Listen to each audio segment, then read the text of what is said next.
yeah, so real deep emotion. For myself, I often found it, which is, sound crazy, but I found it that like when there was a funeral, I mean, not anyone too close to me in a way, but somebody that I knew, and we went to the funeral, I really felt like everybody just switched off their phones and everybody was really present for the first time, and in the beginning people, arrive at the cemetery and they greet each other and they're all wearing their suits and their ties or whatever it is that they've got their perfumes and their makeup on. And we all got the act together and it's, oh, how are you doing? We kind of like have our heads bowed down and not talking so loudly and being respectable, but you can still see the act. But by the time you start lowering the coffin into the grave, and then you see the people, you see the family, you see that it expands out and people just, for that moment, only for that moment. I remember when we buried, we went for my aunt's funeral. And, it was like really, it was quite intense and whatever it is, and my brothers and were all there. And then as we left, like I was in the car with my brothers quite a while ago, and he gets into the car and he's like racing. He's like, no, I got to get to this meeting. Like, no, it wasn't a meeting, it was something else. But he was rushed and he was talking on the phone again about something or other. And there was just no, and that's how he is. There's never really sort of presence. There's never really, hold on, what's actually going on in this moment on an emotional, deeper level experience? Like, what's really going on here? Like, what's happening? And there isn't any of that engagement in the real life. There isn't. And the people would leave the funeral, except for the immediate family, and they would be go back to the normal life, which I understand, because the normal life, the push and the struggle and the influence is so strong, so strong. But we're missing our whole lives, and that's what I'm saying. That this guy that I speak to, like in the beginning when he didn't have a good job, I was speaking to him and I could really relate to what was going on in my life. But now when I do talk to him, I said, oh, I didn't have a great day. He's like, yeah, buddy, well, you got to do it. And he's not present. He's not actually hearing what I'm saying. He's not can't be emotionally, connecting with me in my experience, in my shoes. So I don't know what to say. But a lot of my discomfort in life and my tiredness is, like I said in one of the last recordings, is part of the experience. I don't like it and I want to get over and done with, but it's part of the experience, and I can't just brush it off to, non-significant or just random, or no, there's still something really important in it, and so that's kind of one of my messages. I read a quote by Stephen Hawkins, and I'd change one or two words. He says, no matter how challenging or difficult life may seem, there is always something to try and succeed at. As long as there is life, there is hope. So it's quite synchronistic, because this is what I've been talking about, is that no matter how down and out you can be, right? No matter how down and out you can be, there's always something that can still give you, I would say, not only try to succeed at, but try to give you meaning, right? Try for you to give you meaning even within that brutal moment.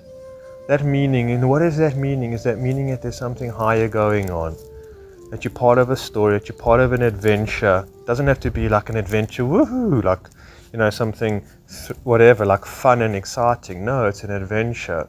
Maybe it's an adventure of the underworld, or, like I'm saying, dark places. It's an adventure of, but ultimately, I do think when we take our final breath, we will say, okay, it was an adventure. Like, Freud said, in hindsight, one looks over their life at the end and says, is more accepting. I don't know what he said. I don't want to misquote or whatever it might be. But, and again, in certain moments where you do get that spaciousness and you look back and you say, hold on a minute, I can see it. This is part and parcel of a whole bigger experience. And that is the meaning. And so you still find within, when the chips are completely down and out, and whatever it might be, that you still find that there's still something within it that you can try access some meaning, that you can try, squeeze some meaning out of it, so it doesn't just feel meaningless. Because that's the worst thing in life, is meaningless. And that's how people want to live, meaninglessly.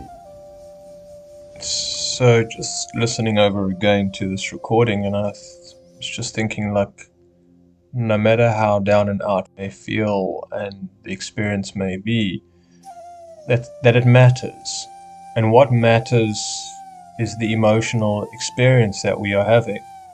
Whether it's pain, loss, grief, whether it's just sheer confusion. We don't know what's going on. It's just can't be comprehended, can't be understood. It just seems, whether it seems unfair, unjust, undeserved, unnecessary, whatever it might be, that experience, what you are going through, what I'm going through, that if we see it as significant, it's not just nothing. It's not just so wrong. And look, I can speak about that now because I'm not in that state, and there are things that happen, and when they happen, I disagree with it completely. I wish to disown it. I fight against it. I refuse it, and I get angry. I feel enraged. Again, I feel it's unfair. I feel mistreated. I feel disrespected. I feel disempowered by God, by the universe, by just the structure of being. I don't think it knows what it's doing at times. I'll say, how can this be right? How can this be reasonable? How can this be sensible? How can this have any significance or any meaning whatsoever? So that's the confusion, that's the hopelessness, and that's the despair again. And it's also the loneliness and the disconnect from, well, if everything is right in the universe and it's the way it's supposed to be, let's just say it's supposed to be, then how does this make sense? And I refute it. And of course we're going to go through that.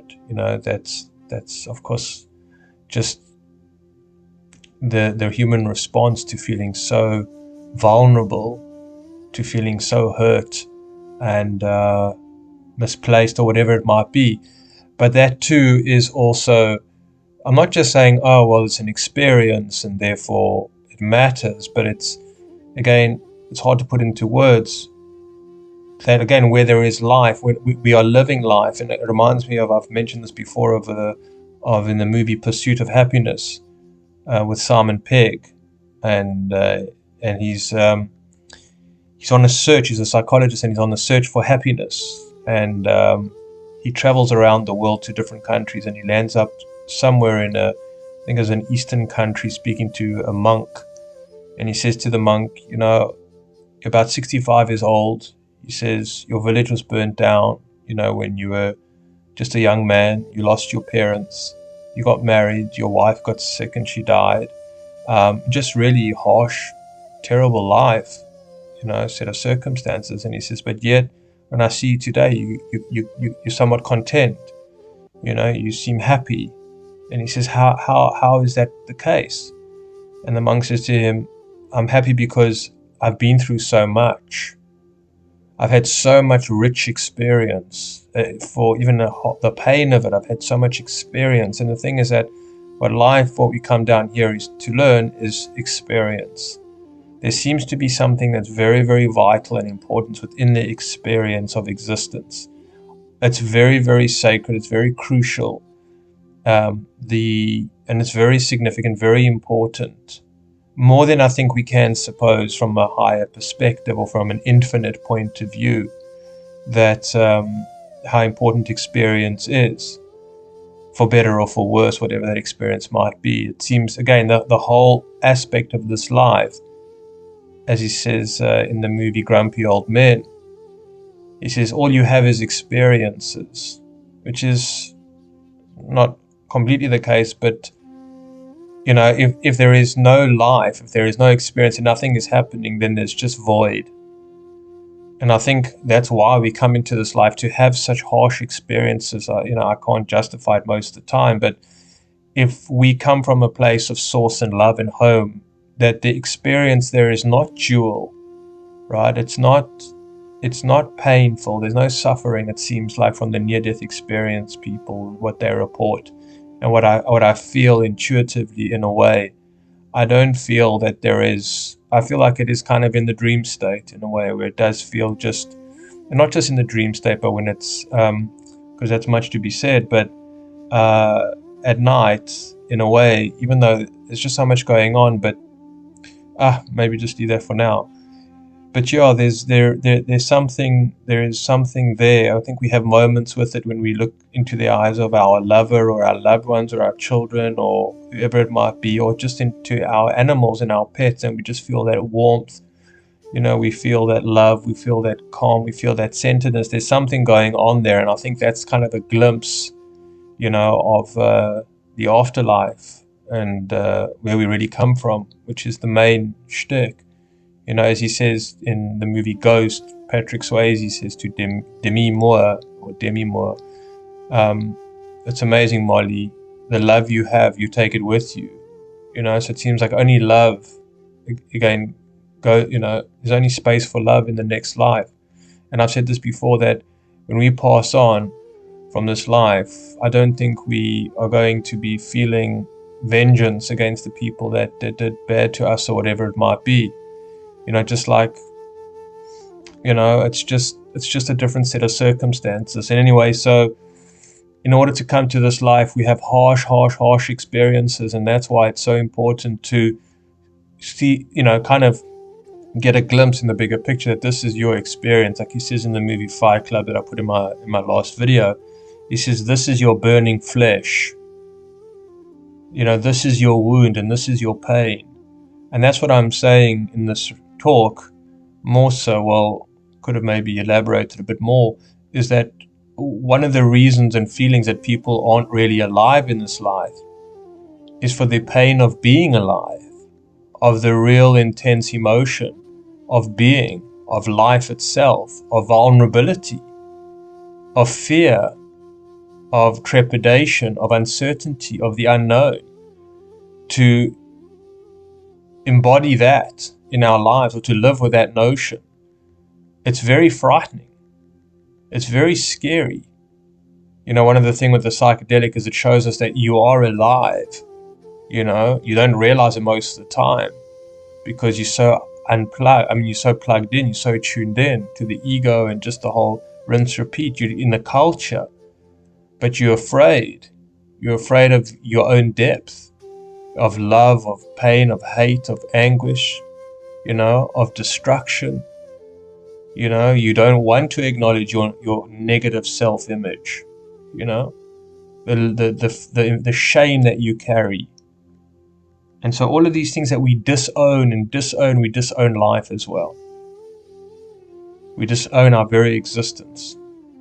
And we think we're getting away with it. And, the ego in charge, if you want to call it the ego or something like that, the false self, the inauthentic self, runs amok, runs the show, and steals your very essence of your whole life. And then you get depressed and anxious and whatever it is. And again, our society is just geared in the fact of, giving you medication a lot of the time. And that's because we don't understand these things. But we don't understand ourselves, as Carl Jung says. We know not enough about ourselves. And so we're running amok. We're dangerous. We're absolutely dangerous to ourselves, to the planet, and one another. Why? Because we're not willing to be vulnerable. We're not willing to appreciate that there is such a thing called death. We just don't want to know any limitations. We want to believe, the promise that you can do anything you put your mind to. You can have whatever you dream of having and what you want to manifest. It's all just lies. Again, as Cole, what's his name? Not Cole. Who says, the comedian, he says it's called the American dream because you have to be asleep to believe it. Yeah. All right. And it's horrific. People are scared of meaning because of their relationship with themselves, with life, and the meaning of that, and the significance of their life. They're terrified of that. They really want their lives just to be mediocre. They just want their lives just to be cookie-cutted, monkey see, monkey do. That's just what they really want in themselves. That's what they want in themselves, and the world will not change until people want something else. But that's what they want, and that's what they're comfortable with. They don't want change. Again, most people would die than rather change. Even change their diet. Like I said before, even change their diet, they'd rather die than change. It's big stuff. For me, one of the things, if I smoke Mary Jane, and I wish I could at times, and maybe I'm just too nervous. The meaning takes on such a massive, big amount, and I just can't handle it. And I'm scared of getting lost in the meaning of things, lost in the depth of things, or things that are in my life that I can't really get clarity on, or I can't get depth on, I can't see properly. Then all of a sudden I smoke, and boom, it hits me so hard that for like 2-3 weeks I'm just trying to wrap my head around it, or just come back to ground base, I don't know, I just feel scared. I like to say, oh, well, I'm making excuses, and some of you will say, oh, well, you're making such a big deal of it. It's not that big of a deal, like just smoke and do it properly, and just before bed. And I don't know, I'm afraid, I'll be honest, I'm afraid of seeing the depth of my loneliness, and it will freak me the hell out. Because I go to bed every night on my own, I wake up every night on my own. Again, it's like I'm in a prison, and I don't want to see, I can take the harshness, in bits and pieces, and then sort of chime in with some, sense of adventure, sense of meaning in it, when whatever it is, and I'm getting carried away. But yeah, that's the thing. Yes, Kitty. That's the thing that I try, and when I think of my recordings, there's so much to be learning about ourselves all the time that's going on. Because let's say I pick up the microphone, I pick up my phone to do recordings, and what comes up for me, and the resistance that comes up when I'm listening to my recording, because I like to listen to them before I upload them, and actually sometimes they keep me company. I find it actually interesting. So I'm not just doing this for others, I'm doing it for myself, because like in the mornings when I'm just can't seem to get myself going in the day, and I'm in the kitchen, and it's lonely, and it's just the same monotony, and it's like, solitary confinement. And then I put on one of my recordings, and I'm washing the dishes, or making some lemon tea, or whatever it might be, cleaning, and I'm listening to myself, and again I just feel like I'm having a relationship with myself, and it just keeps me company, and it gives me more perspective. So it is like journaling. So that is a benefit to me, because in a way sometimes I've given up so much hope. Like I give up so much hope that what I have to offer to people just doesn't make a difference. I don't know, I have different reasons for it, but I'm also don't give myself enough credit for it. But I'm very cynical about it, because I've been burned so many times, because my life is so tough and so hard. And again, I've got to take such a strong leadership role, and there's nobody else like me in my environment. I'm very extremely different. There's a lot going on. There's a lot that I have to deal with, and I'm embittered about the state of my loneliness, and how I've got to operate by myself all the time, most of the time. I am embittered, and like sometimes I'm just like, screw people, like screw. It's not everybody, but just like, to hell with it. Again, I didn't speak about this woman that, I don't know if I did speak about her, that somebody put me on to her and said, I think you guys should do a podcast together. I did speak about it, and I was just sitting, I was so upset, I was so angry, because it's like, what? How many times I go to the beach or before, and I don't want to bump into people,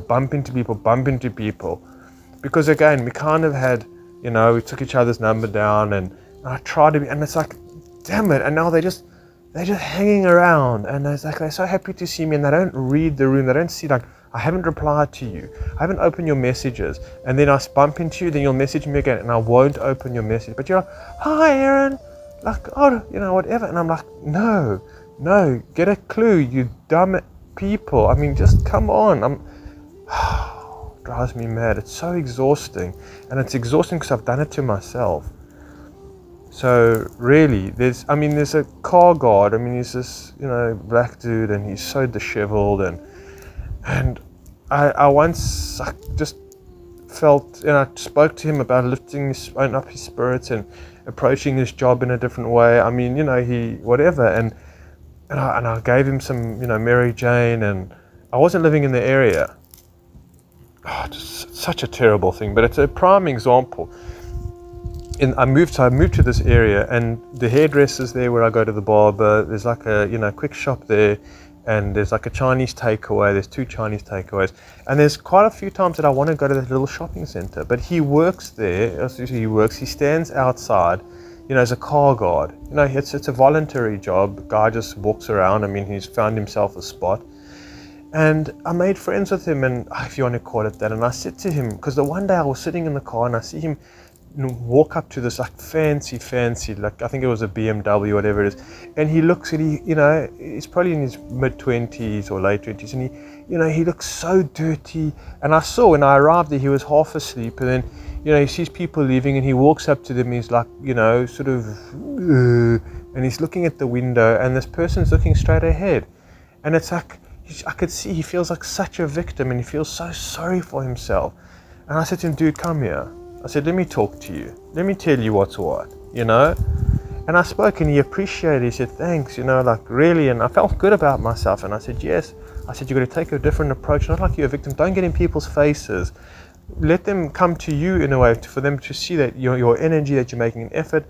I said, clean yourself up, wash yourself. Just whatever. He says, no, they don't let us use the water. I said, it's such rubbish. I know he walks from far, because I see him now every day. I see him not every day. I see him all the time, and I avoid him because he's got no boundaries. And again, I'm not his friend anymore. I'm not. Every time I get out of the car, then I must have a whole big word with him, and then he's expecting stuff. I do that with people. I do that because I want to help. There was a guy, and it happens all the time in South Africa. People are knocking on your door, on your house door, ringing your bell every second day. They're so desperate, and their lady will come with her kid, with her children, and whatever it is, and they're starving. Do you know what it's like? And I'm living in this big mansion here, and whatever it is, and so this other guy came, and I approached in a very sort of harsh way. I said, yes, because I don't have a doorbell, so sometimes they'll catch me in the when I'm getting out the car. It's brilliant not having a doorbell, not having an intercom. I'm telling you, when I moved into this house, there was no intercom. I will not put in an intercom, because these guys ring the bell all the time, and they got no idea. They ring, bring, 2 seconds later, ring, and again, they just got no idea. They just keep on pressing until you come out. And then there's guys that are selling brooms that they make. They make their own brooms. And I know these guys are desperate, and you hear all the dogs in the neighborhood going off and barking at these guys, and they stand at the door and be like, brooms, brooms, brooms, you need brooms. They're like, oh, So this other guy comes to the door, and I saw him as a pleasant guy, and I get these safety boots from my brother's company, and a lot of them are badly worn, and I feel, again, I'm being blessed with them, so I got to bless other people, and then, I still sell them the other parts. So I took him 2 pairs of shoes, and he said, oh, God bless, brother. And he was just such a sincere. So I said, okay, wait here. And I went back in, and I got him another 2 pairs of shoes. And for him, he's hit the jackpot. But he knows where I live. Now, how do I know? I had a gardener. I had a garden guy, and I was paying him so well. I took such good care of him. His name was Sipho. Oh, man, it was so bad. It was so bad what was happening. Every Tuesday he would come. The guy would rock up and say, hey, boss, I'm sorry, I forgot my pants at home. His working pants. Can you borrow me a pair of pants? Firstly, because for myself, I'm just a nice guy. Or maybe just sometimes I'm lonely and I'm feeling vulnerable and you just want to have a schmooze with somebody. But I took care of him. I was giving him ganja. I was making him food like decent, and I respected him for him as a human being. But he did a lousy job as a gardener, and he was always asking me for things, for cigarettes. I don't smoke, dude. Can I get 20 rand? I'm going to drive he's got a bicycle that he comes on a bicycle, So what happens with the pants? Yeah, boss, please, can I use your pants? You know? So comes the end of the day and I pay him the money. I say, Sipho, where's the pants? Oh, I can't have them. He would find ways all the time to try and get one up or try and get a freebie. His tire broke on his car, so I went especially and I bought him a tube for his tire. Otherwise, he's got to push the bike for about an hour and a half. And he's a pretty old guy. I mean, you can see he was obviously a drinker. And he would just phone me, you know, because I'd give him the weed and he said, hey boss, this weed is so good, man. You know, thank you so much. Like, hey Ish, I'm really so happy. You're such a nice guy. You're really, and I mean, cool, great, fine, but then leave, you know, just respect me. I had to lie to get rid of the guy. I became so miserable. So I've become so like jaded in that way. And there's also other people as well that, you know, people that I can't get into details because, you know, they might be listening and then get offended, and, you know, that's how I met them, through the YouTube channel. You know, I don't know if they listened to, but I was in contact with her, and then, I just got a blasting from it. It turned so ugly, so like abusive, you know. And I know she doesn't mean it. I know she's got stuff, you know. I know that she was going through things. I know that she felt triggered in certain ways by whatever it might be. I understand that. There's another cat there. Anyways, I just like, but I put in so much effort. I put like 2 years or something like that into this lady, into this, you know. Also very highly conscious, switched on, but like got her issues, got her stuff. You know, that was also another one. Eventually I couldn't keep in contact. I don't know. It just became so abusive. You know, she just felt so betrayed by me because of her own stuff. It was her own stuff. It wasn't me. You know? I do take responsibility. I do anyways. I'm getting carried away. But so that's what's happened to me, and I'm sure for many of you as well. You know, for many of you as well, you're just kind of tired and given up and be like, you know, you just can't. Just see if I left the keys in this car. No, so I did lock it. Okay. Yeah, anyways, let me go upstairs and upload that video. And yeah, again, I'm happy that for myself, the cat, she brings this mouse and she puts it right by the door, this dead mouse. Before she used to bring it into the house. And shame. I mean, she doesn't eat it or anything, it's just her nature. Nature it's wild, man. It's so wild. Not for the faint of heart, eh? Yeah, there's actually a number of things. So I was saying that I'm glad that I did this recording because I realized that I did feel ashamed by talking and not feeling upbeat and again from a high energy and, you know, very insightful things and insights. And sometimes for me, look, it's like sometimes I want to say, yeah, look, I have something to offer. I have these insights. I have these observations. And I think they're worthwhile. And I do, and I value them. And I want to be valued for them at the same time. And so what I'm saying is that maybe it's a part of me that just wants to be liked. But also at the same time, which is fine. You know? But also at the same time, I don't want to bore people. I don't want to be like, you know, melancholy and just feeling sorry for myself all that, you know, but that's it. That's what so much YouTube is about, personal motivation, life coaching, you know, these kind of things, like the adverts that appear, you know, before videos on my phone, because I haven't got an ad block. I should just download it. But it's so like, manifest the future that you want, and it's, you know, kind of a Tony Robbins type of thing, and, you know, it's just like, again, all this high pumped energy, and that's what anyway, but so, you know what I'm saying.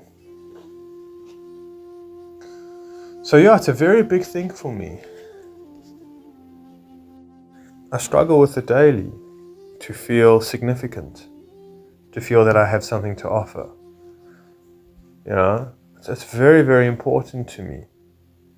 it's as much as like it's important as the air that I breathe, because otherwise what am I doing?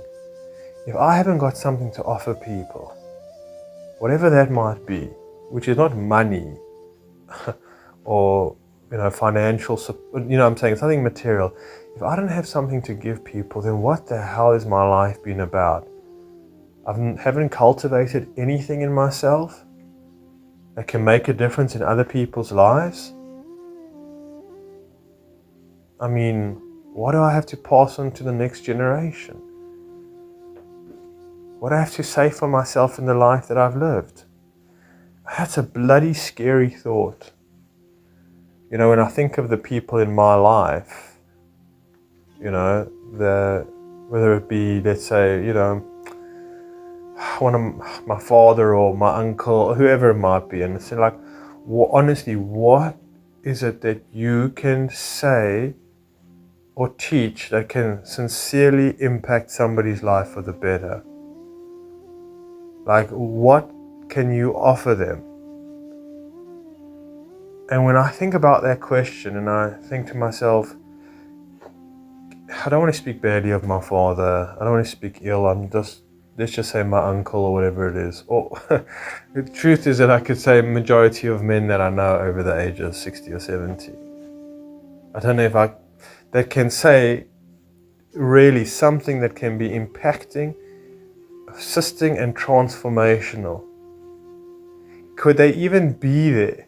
I mean, let's lower the bar so low and say, could they even be there, let's say for myself on an emotional level, where I'm talking about my experience and they can just sit and feel and understand and appreciate to the nth degree of putting themselves in my shoes, of not coming with a judgment, oh, well, you decided to date a non-Jewish girl and if she broke your heart, well, or whatever it is, their own stuff, their own judgments, their own insecurities, their own triggers, whatever, that they're actually able to sit and say, exactly, I know, I feel you exactly. And just to listen to me, to my grievances, and not try and lift my spirits up and say, life is short, enjoy every moment, or something like that, The universe works the way that it needs to work, which is fine some of the time, but you know what I mean? Can they even offer that? 60 years old, 70 years old, of 70 or 60 years old in this life. Now, we're not asking you to be gurus. We're not asking you to be Sikhs. We're not asking you to be mystics. We're not asking you to be philosophers. I'm saying, we're not asking you. All we are asking is that what have you learned? How can you just be present and spacious for another human being who's going through a hard time? Can you even do that? And I'm afraid I would say no to the people that I know. Maybe different men. I'm just talking about men here. I could get into women as well. To men. And I'm saying, so for myself, coming back, if I am doing videos for YouTube, right? And I'm not teaching, I'm not sharing anything. I'm not aiding or supporting. I'm not bringing any fresh insights or ideas or whatever it might be, philosophies, observations. If I'm not bringing anything, and I'm just like all the other YouTube channels that again are just copy and pasting what everybody else has said. I mean, again, how many videos on I don't know, law of attraction? How many YouTube channels on Neo-Advaita? How many Eckhart Tolles are there, or the likes of them? How many people are talking on a level like, what's his name, Dr. what's his name, Joe Dispenza? Oh my word, it's all the same talk, just different words in just said in a different way. The same theme, the same ideas, and again, a lot of stuff which is very useful. So what am I going to do if I'm doing a channel and I've done hundreds of videos? I wouldn't say hundreds, maybe, over all the years, probably sometimes 3 videos a week. What am I offering you? How am I being of service to you from the highest good that I'm learning to be every single day? How am I doing that? What am I taking up of your time? I mean, it's your choice, yes, to listen, but it's my choice it's also my responsibility to to give you something for your time. You listening to me now, well, I hope somebody's listening. You're listening to me now, and you're keeping me company. You're helping me share these ideas, these feelings, these experiences. You're helping me do my job just by listening, just by being there and listening and giving me the time and the space.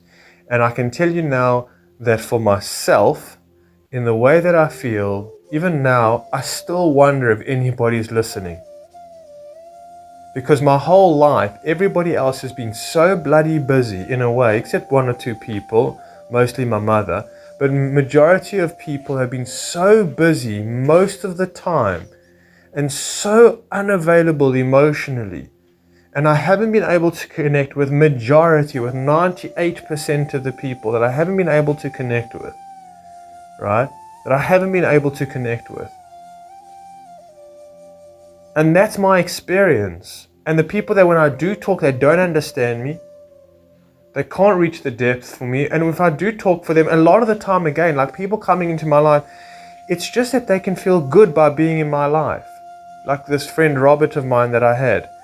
He was still carrying on in the same way. He was still drinking. He was still like really letting himself go and not doing the work and drinking alcohol and spending all his money on, and he wasn't doing any, but he liked having me around because I would be there for him when he was down and out, and I'd listen to him, and he felt a tremendous amount of support and love, which I did give him. But that's all that I'm giving him. What is he giving me? Nothing. It's the same thing with Marlene. It was the same thing with Tammy. You don't know these people. It's the same thing with this guy Alex. It's the same thing with this guy Justin. There's so many other names that I can't think of now, and also some that I don't want to say online, here. But so many people. I'm just so tired of it all. What are you bringing towards me? What spaciousness are you giving me? What time of day are you giving me? What respect are you giving me? What are you giving me? A subscriber of the channel sent me a voice recording the other day on email.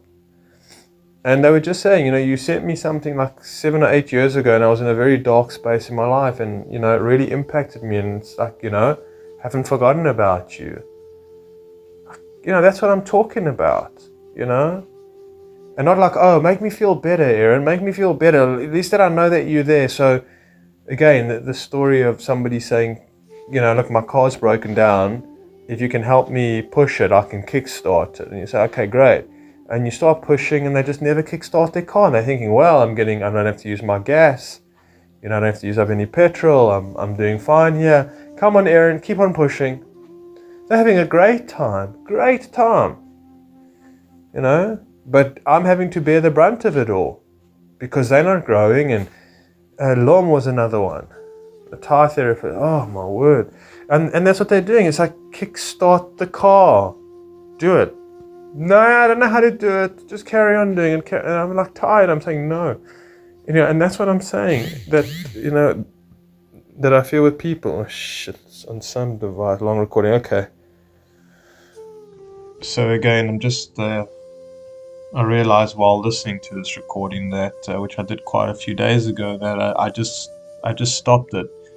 The phone said something about long recordings, this app that I'm using, and I got into a bit of a fright and, thinking, well, it's not listening. So I just stopped it. Also at the same time, I think it's just my general attitude in a way. I'm just being honest with my videos. I don't take it seriously. I don't know, again, it's my inner critic. It's the feeling that, oh man, that it's like sometimes a bit of a joke. I get nervous when I look at, when I upload a video. I don't know why, but, sometimes it's hard. It's hard to see the view count. I don't know why. I mean, it's very triggering for me when I see the view count. Some videos are 35 views, some 85. I just don't want to feel like I'm wasting my time. I don't want to feel like I'm talking to nobody. I don't want to feel like I'm not making a difference to people. I want to feel significant, and it's a big thing for me to be appreciated for who I am, to be seen for who I am. And that's essentially also why I stopped my last channel, because I just felt, what's the difference, really? And I don't want to be just what's the difference. I want to be somebody special in people's lives. I want to be remembered. I want to be thought of. I want to make an impact. I want to make a difference. Just don't want to be another voice in the crowd. I mean, for heaven's sakes. But I don't know if I feel that way more so because I've just got a poor self-image sometimes, a poor in that way that I feel, because I know I have something to offer, but I don't know if the people are out there to appreciate what I have to offer at the same time. I don't think that YouTube is the right market for it. I don't think so at all. Something that, I don't know, people that I've spoken to over the years that I've met through YouTube, they'll talk to me and really, but then they'll tell me that they don't watch my videos, or they'll watch a video once in a while. And I think, well, I don't really want to talk to you, because why aren't you supporting me? Why aren't you listening to not all my videos, but once in a while that you listen to, once a month you listen to my videos, and why should I be talking to you? I just find that, I don't know, strange, because if I'm building a relationship with somebody in that way, to a degree, and I'm spending the time, then I'm putting in the effort, and I'm putting in the interest, in a sense. Maybe I'm being hypocritical now that I think about it, but I do try for those that make an effort with me. Maybe I don't try hard enough, but I believe the effort is there. Anyways, I'm getting carried away. The one point that I wanted to talk about, which now, I'm just going back to the recording, which I wanted to also more, I would say, add, is that I'm also, I feel that people that I've been meeting lately and I share myself with, which is not a good idea. Like I spoke about that lady who was supposed to be on her podcast, and such a nightmare. She's still messaging me, and people this guy Alex, and they phone me or they try. I don't even answer the calls, but they want to be the knight in shining armor for me. I find this with quite a few people lately. Not lots, but over the months, maybe the year or two, whatever it is, they meet me and I tell them a little bit about my story and my woes and what I'm going through, and they see the type of person that I am, and they feel like, oh, I can really be there for you. I'm sending you love, brother. Like this one woman, oh, it's terrible. And it's like they like virtual signaling. It's very late. I just feel like they don't know really how to be there for me. They don't know what I'm really going through. They can't even put themselves in my shoes. They just come along as being sort of the savior, or, oh, I can heal you, or I can be that person in your life. I can make the difference, and if you let me be. But it's all about them. I don't find that it's about myself at all. I really, and a lot of people that I meet, not a lot, I'm saying the people that I do meet, a lot of the time it does happen. With this so-called friend of mine, Tammy, and she would phone me and, oh, I'm worried about you. And I said, well, Tammy, I'm sorry, you just, I can't get into it now. But even Alex, it's like, dude, I'm always worried people coming across my channel, which is highly unlikely. But it's like, dude, come on, man. Your life, I don't want to talk about him, but gee whiz, he's so bent out of shape. He's so much younger than me. It's like a guy who's living, he's a drug addict, and he's literally almost living on the streets, and he's just really burnt out and just really, steals money from people to try and pay for the addiction, and just is running from the police often of the time for domestic violence and all this stuff. And then they're coming along and saying, "Yo, dude, don't worry. Like, I'll tell you how to manage a relationship, or I'll tell you, or I'll be there for you." I'll be like, it's like, what are you talking about?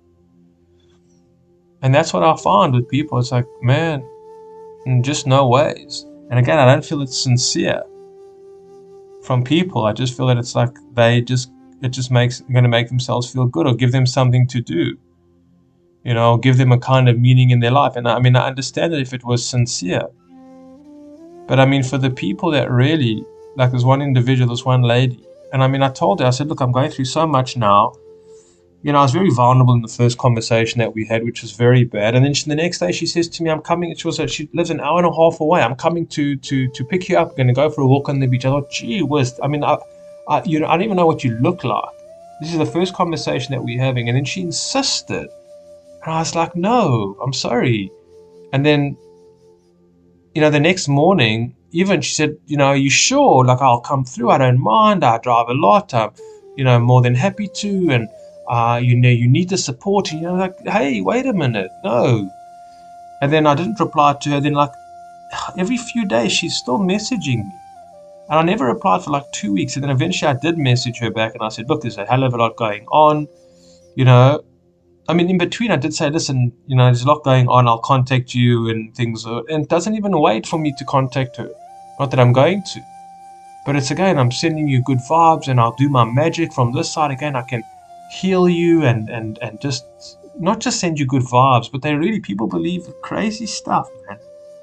That they can do, like, supernatural things, and they have these spiritual gifts and whatever it is, and Reiki by distance and crazy shit or whatever it is. And I've fallen for it. I did a reading once with this lady. Oh, it was ridiculous.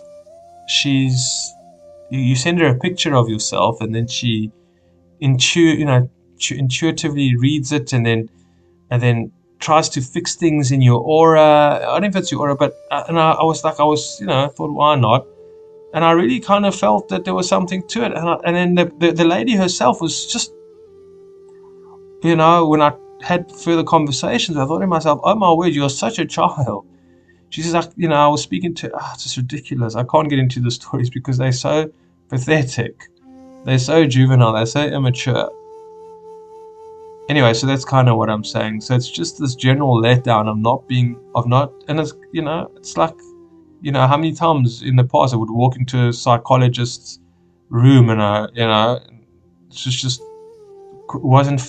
felt worse when I left than when I went in, type of thing. When I went to go see Prana, Ricky, because I know you listen to my videos till the end. I remember Prana in the Zen Den, and I mean, that was my lesson. I was a broken individual, and I went to this guy, and he was an absolute piece of shit. He was an absolute disgrace. So-called Zen, guru, or it was ridiculous, just time and time again. So it's like, don't ask me to save you, please, and please don't try and save me either. That's my thing. All right. So thanks for listening, and talk soon.